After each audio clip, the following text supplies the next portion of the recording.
نہ آئے، تیسرا جب وہ نماز نہ پڑھے، ایک اور یہ ہے کہ جب وہ غسل نہ کرے، چوتھا جب وہ بغیر عذر شرعی کے گھر سے باہر نکلے، بغیر عذر شرعی کے۔ اب آپ دیکھ لیں آپ کے معاشرے میں کیا ہو رہا ہے کہ شوہروں کو بتائے بغیر عورتیں بن سنور کر کدھر کدھر جاتی ہیں، اور اگر انہیں کوئی بڑا ان کا مثال کے طور پر کوئی ان کی مدر ان لا یا ان کا فادر ان لا یا ان کا کوئی اور کہتا ہے تو وہ کس طرح آگے سے پڑھتی ہے۔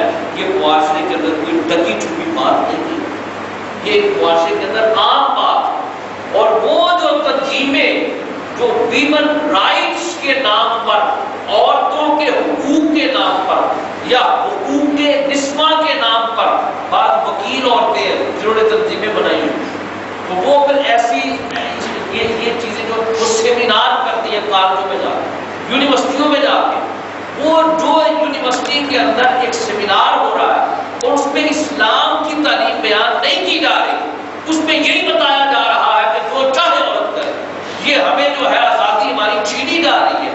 وہ کل کو اس لڑکی کی جو بی اے کی اسٹوڈنٹ ہے، جو ایم اے کی اسٹوڈنٹ ہے، جب اس کی شادی ہوگی تو وہ اپنے گھر کو کس طرح بسا سکے گی؟ دس از اے بگ کوسچن، یہ بہت بڑا سوال ہے، وہ کس طرح اس کا گھر جو ہے وہ صحیح ہوگا؟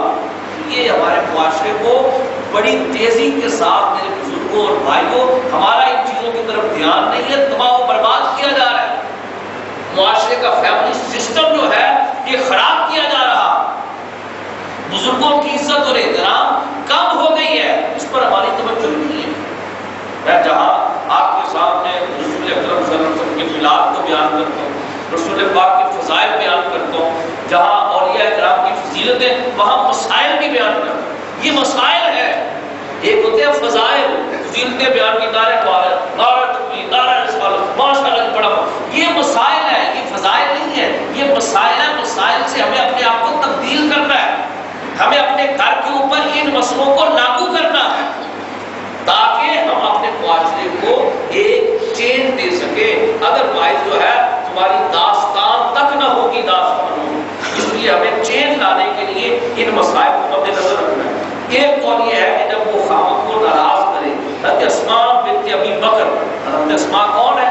حضرت عائشہ صدیقہ کی بڑی بہن ہے، حضرت عائشہ صدیقہ رضی اللہ تعالیٰ عنہ کی بہن ہے حضرت اسماء۔ حضرت عائشہ صدیقہ رسول پاک کی زوجہ مطہرہ ہے، اور حضرت اسماء بنت ابی بکر رضی اللہ تعالیٰ عنہ بیان کرتی ہے کہ میں حضرت زبیر بن عوام کی چوتھی بیوی تھی۔ جب وہ کسی بیوی سے ناراض ہوتے تو اس کو کھوٹی کی ڈنڈی سے مارتے حتیٰ کہ وہ ڈنڈی ٹوٹ جاتی۔ واضح رہے کہ بیوی کی وصیتوں کو، اب یہ ساری حدیثیں سن کر جو میں آپ کے سامنے بیان کرتا ہوں، اب یہ خلاصہ کیا بیان کر رہے ہیں، کہتے ہیں واضح رہے کہ بیوی کی وصیتوں کو برداشت کرنا اور ان پر صبر کرنا اس کو مارنے سے افضل ہے، بندہ برداشت کرتا ہے اللہ یہ، اللہ کو سوائے یہ کہ کوئی ناقابل برداشت معاملہ ہو تو پھر ہاتھ اٹھانا پڑتا۔ میں نے آپ کو شاید میں ایک دفعہ باہر تھا، دوسرے ملک میں تھا، کوریا، وہاں ایک بندہ میرے پاس آ گیا، میں جناب علامہ صاحب اپنی بیوی کو طلاق دے دیتے، مگر نہ نہیں، گھر کو بساتے ہیں، طلاق نہیں دیتے۔ نہیں کہ آپ کو نہیں پتا، میں ہمارے گھر میں کیا میں وہی نہیں ایسی بات ہے۔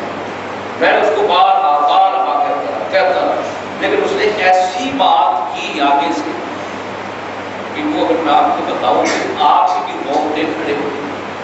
اس نے ایسی بات کی، اس نے کہا کہ ہم ایک دیہات میں رہتے ہیں، میں نہ اس بندے کا نام لوں نہ شہر کا نام، صرف آپ کو بات سمجھانے کی خاطر ایک مثال دے۔ اس نے کہا ایک دیہات میں رہتے ہیں اور وہاں پہ میری جو بیوی ہے، میری بوڑھی ماں، اور دوست لوگ کہتا ہے کہ گاؤں والے سارے سنتے ہیں وہ میری ماں کو مارتی۔ اب ایسی عورت کو وہ کیسے رکھ سکتے ہیں؟ مجھے یہ بتائیں، ایسی عورت کو اپنے پاس یاد نہیں کرے کہ بالکل اس ایسی خاتون سے چھٹکارا۔ یہ ہے بات لوگوں پر صورتحال اتنی جو ہے وہ گمبھیر ہو چکی ہے کہ آپ کو صرف ایک میں نے مثال دی ہے، باقی آپ اس سے بھی کئی دوست بہتر جانتے ہیں معاملات۔ اب اگلی آیت آگے، اس میں تو ہے کہ صبر کریں لیکن اس پر برداشت کرنے والا نہ معاملوں سے پر ہم مار سکتے ہیں۔ اب اس کے بعد اگلی آیت ہے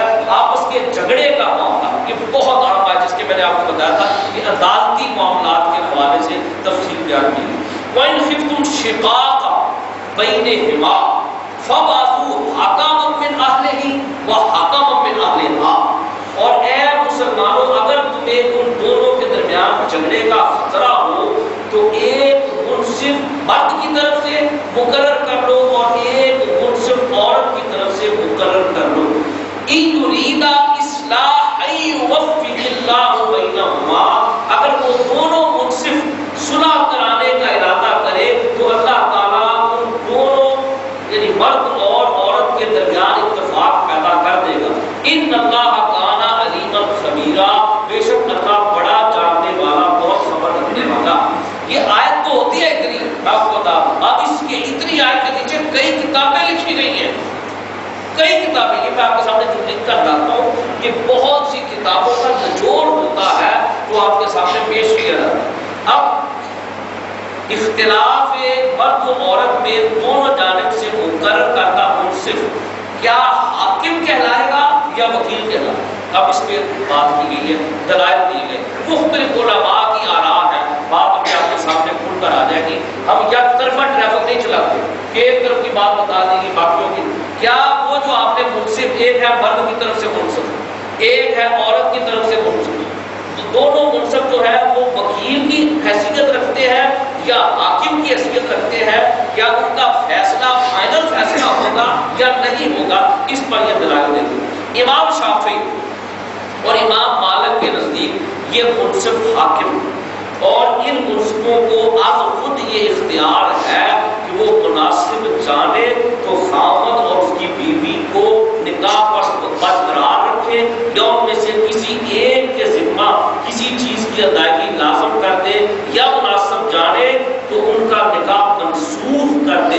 اور امام ابو حنیفہ رحمۃ اللہ تعالی علیہ اور امام احمد رحمۃ اللہ علیہ کے نزدیک یہ منصف وکیل ہے, حاکم نہیں ہے, اور ان کو اختیار نہیں الا یہ کہ سوائے یہ کہ زوجین یعنی مرد اور عورت ان کو نکاح کے منسوخ کرنے کا اختیار خود دے دے.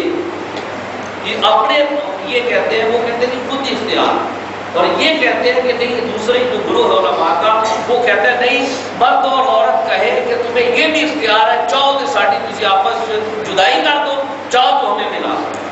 تو یہ آپ کو اختیار اتھارٹی دی گئی. یہ ان کے دوسروں کی رائے یہ ہے کہ یہ جب تک اختیار دے گے نہیں وہ مختار نہیں بنے. اور پہلے والے کہتے ہیں جب انہوں نے حاکم منصف مقرر کر لیا تو وہ اختیار خود بخود ان کو مل گیا. امام ابو بکر احمد بن علی رازی حنفی لکھتے ہیں, یہ آیت اس پر دلالت کرتی ہے کہ عورت اور مرد کی طرف سے جو دو شخص مقرر کیے جائیں وہ ان کے وکیل ہوں گے, اور بحث کے وکیل کو تو یہ اختیار نہیں ہے کہ وہ ان کے حکم کے بغیر آپ خود ان کا نکاح منسوخ کر دیں.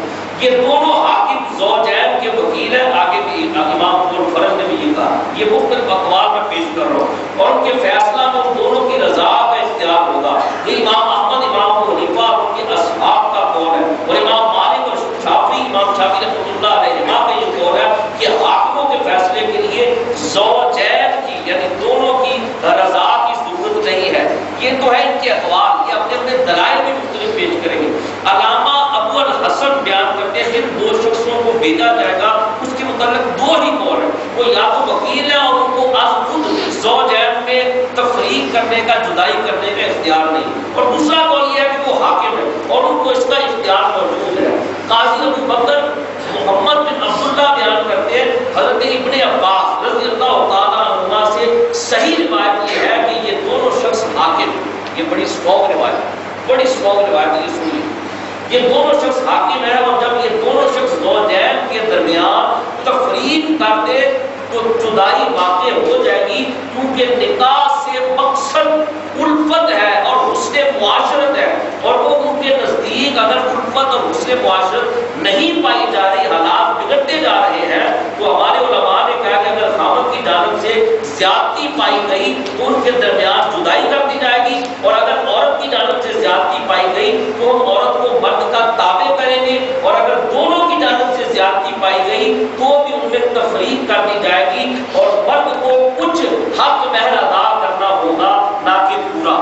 اس کے بعد اگلا, جہاں دونوں حاکم زوجین کے درمیان جدائی کر دیں گے تو یہ طلاق بائن کے قائم تین طرح کی طلاقیں ہوتی ہیں. ایک ہوتی ہے طلاق رجعی. طلاق رجعی کا مطلب ہوتا ہے کہ جو آپ نکاح کے بغیر بھی رجوع کر سکتے. ایک طلاق دی تو آپ نے نکاح کے بغیر ہی رجوع کر دیا تو اس پہ آپ کا جو ہے اس کے ساتھ تعلق آئے. دوسری طلاق ہوتی ہے طلاق بائن. طلاق بائن سے مراد یہ ہوتا ہے کہ نکاح ٹوٹ گیا ہے دوبارہ نئے سرے سے اسی کے ساتھ ہم نکاح پڑھا سکتے. تیسری طلاق ہوتی ہے طلاق مغلظہ.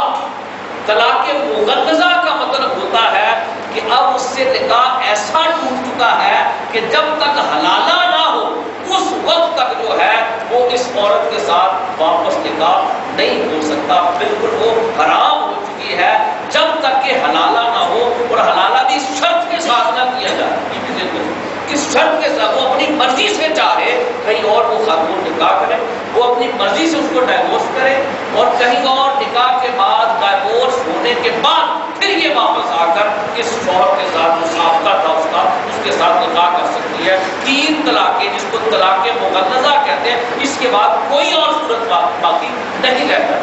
تو یہ جو آپس میں جو میاں بیوی کے درمیان جھگڑا ہوا اور انہوں نے جو منصف مقرر کر دیے, اور منصفوں کے فیصلے پر جو جدائی ہوگی اس پر طلاق کون سی لاگو ہوگی, یہ بڑا طلاق رجعی ہوگی. وہ طلاق ہوگی جو بغیر نکاح کی آپس میں رجوع کیا جا سکتا ہے, یا طلاق مغلظہ ہوگی جو حلالے کے بغیر کیوں ناممکن ہے. نہیں, نہ طلاق رجعی ہوگی نہ طلاق مغلظہ ہوگی بلکہ طلاق بائن ہوگی. بائن کا مطلب ہے بین درمیان. بائن کا مطلب جو ہے یہ درمیان سے نکلا گا. تو مطلب یہ ہے کہ یہ نکاح ٹوٹ جائے گا, نکاح دوبارہ اس کے ساتھ کیا جا سکتا ہے, یہ اس کا ذکر کیا جائے. اور حاکموں کا منصب طلاق واقع کرنا ہے, وکالت کرنا ہے. امام مالک, امام اوزاعی اور اسحاق کا یہی قول ہے. حضرت عثمان رضی اللہ عنہ, حضرت علی رضی اللہ عنہ, اب یہ صحابہ کے دلائل پیش کر رہے امام صاحب, بڑے ٹھوس دلائل. اور امام ابن عباس رضی اللہ تعالیٰ عنہ سے بھی یہی مروی ہے, اور امام شافعی کا بھی یہی قول ہے, کیونکہ قرآن مجید کا جو الفاظ ہے وہ ہے فَبْعَثُوا, یہ براہ راست قرآن سے نص لی. فَبْعَثُوا حَكَمًا مِّنْ أَهْلِهِ وَحَكَمًا مِّنْ أَهْلِهَا. حکم کا لفظ آیا, وکیل کا لفظ نہیں آیا. یہ بڑی خاص بات ہے. ایک حاکم مرد کی طرف سے بھیجو اور ایک حاکم عورت کی طرف سے بھیجو. یہ آیت اس باب پہ نص صریح ہے. نص صریح کا مطلب ہوتا ہے واضح الفاظ ہے. نون اور سواد, نون اور سواد نص. نص کا مطلب ہوتا ہے جو اصل الفاظ ہے قرآن پاک, اس کو کہتے ہیں ٹیکسٹ. انگریزی میں ٹیکسٹ کہتے ہیں, عربی میں نص کہتے ہیں, اردو کے اندر ہم یہ کہتے ہیں جو اصل الفاظ قرآن حکیم کے اندر ہے. وہاں سے یہ بات ثابت ہو رہی ہے کہ یہ دونوں قاضی اور حاکم ہے, وکیل یا شاہد نہیں ہے. اور وکیل کی شریعت میں اور تعریف ہے اور حاکم کی شریعت میں اور تعریف ہے. اور جب اللہ تعالیٰ نے ہر ایک کی تعریف الگ الگ بیان کر دی ہے تو کسی شخص یا کسی عالم کے لیے یہ کس طرح جائز ہوگا کہ وہ ایک لفظ کی تعریف کو دوسرے لفظ پر محمول کرے. اس کے بعد امام عبدالرزاق بڑی اہم آگے حدیث بیان کرے اس موضوع پر. بیان کرتے ہیں کہ عبیدہ سلیمانی نے کہا کہ میں اس وقت حاضر تھا جب حضرت علی بن ابی طالب رضی اللہ تعالیٰ کے پاس ایک عورت اور اس کے خامد آئی. اس کا خامد آیا, ان میں سے ہر ایک کے ساتھ لوگوں کی ایک جماعت, یعنی ایک مرد کے ساتھ ایک جماعت کی پوری عورت کے ساتھ. ان لوگوں نے عورت کی طرف سے بھی ایک حاکم پیش کیا اور مرد کی طرف سے بھی ایک حاکم پیش کیا. حضرت علی رضی اللہ تعالیٰ نے ان دونوں حاکموں سے فرمایا, ان سے مخاطب فرمایا کیا تم جانتے ہو کہ تم دونوں پر کیا فرض ہے؟ بجائے اس کے کہ عورت اور مرد سے بھی بات کرے, جو سازش بنے ہوئے تھے ان کو مولا علی شریف خدا نے مخاطب فرمایا اور فرمایا اگر تمہاری رائے میں ان دونوں میں تفریق یعنی جدائی ہونی چاہیے تو تم ان میں تفریق کر دو, اور اگر تمہاری رائے میں ان کو اکٹھا ہونا چاہیے تو تم ان کو اکٹھا کر دو. خاوند نے کہا, اب درمیان میں خاوند بول پڑا, اس نے کیا کہا؟ اس نے کہا رہی فرقت یعنی رہی جدائی تو میں اس کو اجازت نہیں دیتا. اب خاوند نے درمیان میں انٹرپٹ کر دی, اس کے مداخلت کر دی. اس نے کہا جی جدائی کی تو میں حضرت علی بات کر رہے ہیں ساتھیوں کے ساتھ, اور درمیان میں خاوند بول پڑا ہے. اس نے کہا جدائی کی تو میں اجازت نہیں دیتا. حضرت علی نے فرمایا تم نے جھوٹ بولا, بخدا یہاں سے اس وقت تک نہیں جاؤ گے جب تک تم اپنے متعلق کتاب اللہ سے راضی نہ ہو جاؤ، ہاں وہ تمہارے حق میں ہو یا تمہارے خلاف ہو۔ عورت بولی، اس نے کہا میں اپنے متعلق کتاب اللہ سے راضی ہوں، ہاں وہ میرے حق میں ہو یا میرے خلاف۔ یہ حدیث مصنف عبد الرزاق کے اندر بیان کی گئی ہے اس مسئلے کو واضح کرنے کے لیے۔ اس حدیث میں حضرت علی رضی اللہ تعالیٰ نے خبر دی ہے کہ حاکموں کا فیصلہ اس وقت تک معتبر نہیں ہوگا جب تک کہ وہ دونوں فریق اس فیصلے پر راضی نہ ہو جائے۔ اس لیے ہمارے اصحاب نے یہ کہا ہے کہ ہم بھی کہہ رہے ہیں کہ حاکموں کا تفریق کرنا، جدائی کرنا اس وقت تک جائز نہیں جب تک کہ خامد اس پر راضی نہ ہو جائے، کیونکہ اس میں کسی کا اختلاف نہیں کہ اگر خامد اس کا اقرار کر لے کہ وہ بیوی کے ساتھ برا سلوک کرتا ہے تو ان کے درمیان جدائی کی جائے گی، اور نہ قاضی جان بین سے حاکم بنانے سے پہلے اس کو طلاق پر مجبور کرے گا۔ اس طرح سے اگر عورت خامد کی نافرمانی کا اقرار کر لے تو جج اس کو نہ خلا پر مجبور کرے گا نہ مہر واپس کرنے پر، اور جب دونوں جانبوں سے حاکم مقرر کرنے سے پہلے یہ حکم ہے تو جانبین سے حاکم مقرر کرنے کے بعد بھی یہی حکم ہوگا، اور خامد کی مرضی کے بغیر ان حاکموں کا بیوی کو طلاق دینا صحیح نہیں ہے۔ یہ حنفیوں نے اپنی تفصیل بیان کی۔ امام مالک کی طرف سے یہ جواب دیا جائے گا کہ حضرت علی رضی اللہ تعالیٰ کے ساتھ کا مطلب یہ ہے کہ کسی شخص کو بیوی اور خامد کے جھگڑے میں حاکم بنانے کا معنی ہی یہ ہے کہ حاکم کو یہ اختیار ہے کہ فریقین کے بیان لینے کے بعد وہ اپنی ثواب دین سے فیصلہ کرے، خواہ نکاح برقرار رکھے خواہ نکاح کو منسوخ کر دے، اور حاکم بنائے جانے کے بعد بھی ان کو یہ اختیار اگر نہ ہو اور طلاق دینے کا اختیار خامد کے پاس ہی رہے تو پھر ان کی حیثیت حاکم کی نہیں وکیل کی حیثیت ہوگی، حالانکہ قرآن مجید نے ان کو حاکم کی حیثیت دی ہے۔ اس پر یہ مختلف اقوال آگے اور پیش کرتے ہیں۔ ابو سلمہ بن عبد الرحمن کہتے ہیں اگر دونوں حاکم ان میں تفریق کرنا چاہے تو جدائی کر دے، اور اگر ان کو ملانا چاہے تو ان کو ملا دے۔ شافعی کہتے ہیں کہ اگر وہ دونوں حاکم چاہے تو ان میں جدائی کر دے، اور اگر چاہے تو ملا دے۔ حضرت ابن عباس رضی اللہ تعالیٰ عنہ بیان کرنے کے پوچھے اور حضرت امیر معاویہ رضی اللہ تعالیٰ عنہ کو حاکم بنایا ہے، ہم سے کہا گیا کہ اگر تمہاری رائے ان کو جمع کرنا ہے تو ان کو جمع کر دو، اور اگر تمہاری رائے ان میں جدائی کرنا ہے تو ان میں جدائی کر دو۔ عمر نے کہا کہ مجھے یہ خبر پہنچی کہ دونوں کو حضرت عثمان رضی اللہ تعالیٰ عنہ نے بھیجا تھا، حضرت عباس اور حضرت امیر معاویہ کو، ان دونوں کو حضرت عثمان غنی نے مقرر کیا۔ اگر خاوند اور بیوی کے درمیان اختلاف کو دونوں طرف کے وکیل یا منصف ختم کرا کر صلح نہ کرا سکے تو جو فریق مصلوب ہو، یہ بات سمجھے آگے نیا ٹاپک شروع ہو رہا ہے، بڑی اہم بات، جو فریق یعنی ان سے ایگری نہ ہو کہ حاکموں نے کیا کیا، مظلوم ہو، اس کو داد رسی کے لیے عدالت کا دروازہ کھٹکھٹانا اس کے لیے جائز ہے، وہ کورٹ سے جا کر وہ فریق رجوع کر سکتا۔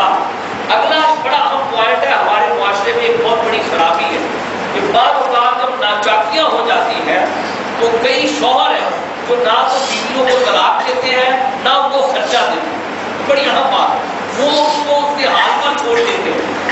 اگر شوہر بیوی کو نہ خرچ دے نہ طلاق دے تو آیا عدالت اس کا نکاح منسوخ کر سکتی ہے یا نہیں کر سکتی؟ یہ اس پر آگے دلائل سننے بڑی اہم بات ہے۔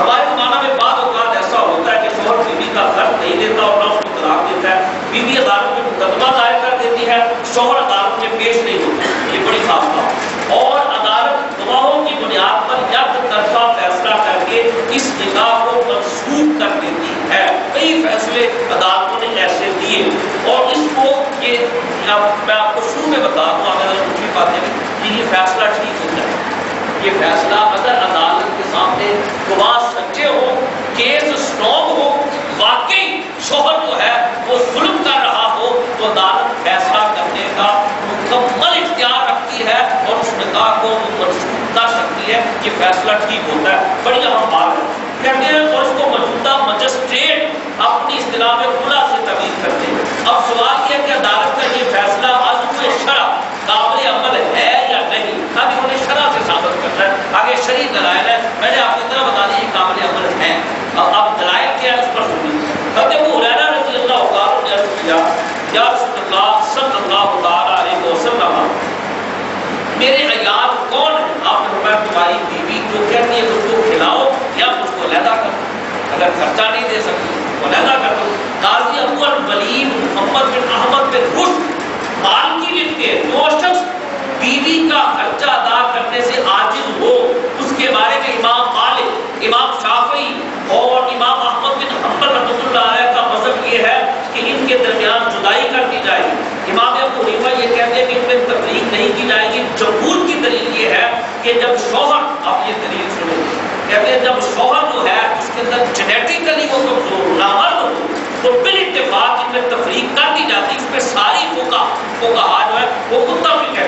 اور جب یہ خرچہ نہ دینے کا نقصان، خرچہ نہ دینے کا نقصان مباشرت نہ کرنے کے نقصان سے زیادہ ہے تو اس میں طریقے اولا تفریق ہونی چاہیے، کیونکہ شوہر کے مجامعت قربت نہ کرنے پر تو صبر ہو سکتا ہے لیکن بھوک پر صبر نہیں ہو سکتا. بہت اہم انہوں نے دلیل پیش کی ہے. لیکن بھوک پر صبر، ایک آپ اس کو بالکل بھوکا مارنا شروع کر دیں تو اس پر صبر نہیں ہو سکتے. اس لیے عدالت جو ہے یہ فیصلہ کرنے کی مکمل اتھارٹی رکھتی ہے. علامہ ابو البرکات بیان کرتے ہیں جب عورت، سننے والی بات، جب عورت منسوخی نکاح کا ارادہ کرے اور حاکم کے پاس مقدمہ پیش کرے تو اگر خاوند کی غربت ثابت نہ ہو تو حاکم خاوند کو کھانے کا حق اور کپڑے دینے کا حکم دے، جبکہ عورت نے خرچہ نہ دینے کی شکایت کی ہو یا اس کو طلاق دینے کا حکم دے، یا کہے کہ یا تو تم بیوی کو خرچہ دو یا اس کو طلاق دو. ورنہ حاکم اپنے اجتہاد سے خود اجتہاد کرتے، خود غور و فکر کرتے ہوئے 1 یا 2 دن انتظار کرنے کے بعد اس کی بیوی پر طلاق واقع کرنے کا مکمل اختیار رکھتا ہے. یہ بیان کیا گیا اس کے اندر. اب رہا یہ سوال کہ ائمہ ثلاثہ کے مذہب کے مطابق جو اقوال پیش کیے گئے ہیں ان میں خاوند عدالت میں حاضر ہوتا ہے، اور یہ جو بحث ہو رہی ہے وہ یہ ہے کہ ایسی صورت ہے کہ اس میں خاوند عدالت میں حاضر ہی نہیں ہوتا اور غائب رہتا ہے. وہ غائب کے خلاف جو فیصلہ کیا جائے گا وہ کیسے نافذ ہوگا؟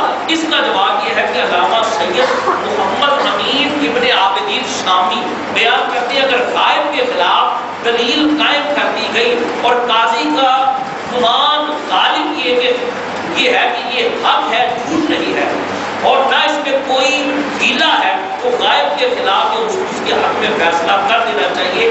اسی طرح مفتی بھی یہ فتویٰ دے سکتا ہے تاکہ نقصان نہ ہو اور لوگوں کے حقوق ضائع نہ ہو. اور اس میں ضرورت ہے، اور یہ بڑی خاص بات ہے، بعض علماء، یہ تو میں آپ کو بتا رہا ہوں، جمہور کی باتیں، اکثریت کی باتیں بتا رہا ہوں، بعد نہ سمجھ علماء بھائی جان میری گزارش یہ ہے کہ یہ منصب ایسا ہے اے پان پڑی کے وقتوں پڑی تو کہہ دیا نہیں یہ بھی جائز نہیں ہے، فلاں بھی جائز نہیں ہے، فلاں بھی نہیں، اس کا مطالعہ ہی نہ ہو. یہ کبھی کبھی ایسے دلائل میں آپ کے سامنے یہ لے کر آتا ہوں کبھی، تاکہ آپ کو اندازہ ہو کہ علماء کتنی ریسرچ کرتے ہیں، علماء کتنی تحقیق کے بعد کوئی ڈیسیژن لیتے ہیں.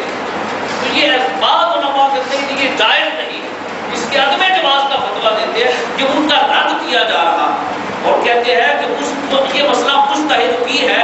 ائمہ ثلاثہ کا یہی مذہب ہے اور ہمارے اصحاب کے بھی اس میں 2 قول ہیں، اور مناسب یہ ہے کہ غائب کی طرف سے ایک وکیل کر لیا جائے، غائب کی طرف سے ایک وکیل مقرر کر جس کے بارے میں معلوم ہو کہ وہ غائب کی جو بندہ موجود نہیں اس کی رعایت کرے گا اور اس کے حق میں کمی نہیں کرے گا. اسی طرح فتح القدیر کے باب المفقود میں ہے کہ جب قاضی جج غائب کے خلاف اس کے حق میں کوئی مسئلہ دیکھے اس کے مطابق فیصلہ کرے اور اس کا حکم نافذ ہو جائے گا، کیونکہ یہ مسئلہ مجتہد فی ہے.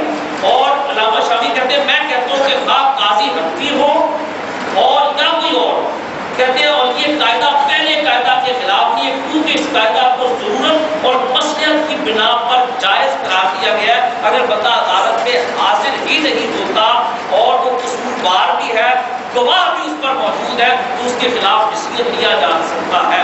اس پر بعض لوگوں نے کچھ اعتراضات کیے ہیں اور اس کے جوابات انہوں نے دیے ہیں. یہ 2-3 بڑی خاص باتیں کہ بعض عورتیں بہانے بنانے کے لیے جھوٹے گواہ بھی پیش کرتے ہیں. یہ بڑی اہم بات، بعض عورتیں جو ہے وہ بہانہ تراشنے کے لیے سنے کسی مظلوم اور خرچہ سے محروم عورت کے حق میں جب عدالت منسوخی نکاح کر دیتی ہے اور اس کو دوسری جگہ نکاح کرنے کی اجازت دے دیتی ہے تو اس پر بعض لوگوں نے یہ اعتراض کیا ہے کہ اگر عدالت کے فیصلہ کی بنا سے جو عورت اپنے حمل سے نجات حاصل کرنا چاہے گی وہ عدالت میں جھوٹا دعویٰ دائر کر کے اپنے حق میں فیصلہ کرے. اس اعتراض کے جواب میں یہ حدیث بڑی خاص ہے، توجہ طلب ہے. یہ حدیث سے بات سن لیجیے. امام محمد بن اسماعیل بخاری اس کو روایت کرتے ہیں. نبی صلی اللہ علیہ وسلم کی زوجہ حضرت ام سلمہ رضی اللہ تعالیٰ عنہ بیان کرتی کہ رسول اللہ صلی اللہ علیہ وسلم نے حجرہ کے دروازے پر کچھ لوگوں کے جھگڑنے کی آواز سنی. حضور حجرے کے اندر تشریف فرما تھے، باہر کچھ گروپ آیا، کیس آیا، وہ آپس میں جھگڑ رہے تھے اور آقا علیہ السلام کو آوازیں آ رہی. آپ صلی اللہ علیہ وسلم ان کے پاس باہر تشریف لے گئے اور آپ صلی اللہ علیہ وسلم نے فرمایا میں صرف بشر اللہ سننے والی. یہ بتایا جا رہا ہے کہ فیصلہ ہمیشہ ظاہر پر ہو اور انما انا بشر کے حوالے سے خدا نہیں. حضور کی بڑی شان ہے، لیکن اس میں یہ بتایا جا رہا ہے کہ فیصلہ ہمیشہ ظاہر پر کیا جاتا ہے. میرے پاس لوگ اپنے جھگڑے لے کر آتے ہیں اور ہو سکتا ہے تم میں سے کوئی شخص اپنا موقف زیادہ وضاحت سے پیش کرے اور میں اس کو سچا گمان کر کے اس کے حق میں فیصلہ کر دوں. سو بفرض محال اگر میں کسی شخص کو کسی مسلمان کا حق دے دوں ظاہر پر فیصلہ کرتے ہوئے تو وہ صرف آگ کا ٹکڑا ہے، وہ اس کو لے یا ترک کر دے. ایک بندہ چرب زبانی سے بات کرے، بڑا شاطر ہو اور ظاہری طور پر وہ دلائل کے حوالے سے غالب آ جائے، اندر سے اگر جھوٹا ہے اور اگر اس کے حق میں فیصلہ ہو جاتا ہے اندر سے جھوٹا ہے تو وہ فیصلہ دینے والا تو قصوروار نہیں ہے. عدالت نے ظاہر پر فیصلہ کرنا ہوتا ہے. یہ بات بڑی خاص ہے. عدالت نے دلائل کو دیکھنا ہوتا ہے، حجتوں کو دیکھنا ہوتا ہے. یہ رسول پاک صلی اللہ علیہ وسلم نے اپنی سنت سے بیان کیا. اللہ تعالیٰ نے رسول پاک صلی اللہ علیہ وسلم کے بہت سے وجوبات کا علم عطا فرمایا، لیکن امت کے لیے سنت بنانے کے لیے بھائی جو چیز جسٹس یا مجسٹریٹ یا جج ہوگا وہ تو غیب نہیں جانے گا، اس کے لیے کیا طریقہ کار وضع کرنا ہے. وضع تو رسول پاک نہیں کرنا تھا، رسول پاک صلی اللہ علیہ وسلم نے یہ طریقہ کار فرمایا وہ واضح اور ظاہری دلائل ہو ان کے مطابق فیصلہ کیا جائے. اور اگر اس نے اپنے حق میں فیصلہ کروا لیا اندر سے وہ جھوٹا تھا تو وہ فیصلہ اس کے لیے آگ کی حیثیت رکھتا ہے. وہ معاملہ اس کے لیے اب وہ چاہے تو آگ کے انگارے کو لے لے، چاہے تو جو ہے وہ اس سے چھٹکارا حاصل کر لے اور اعلان کر دے کہ نہیں میں جھوٹا تھا، میں سچا نہیں تھا.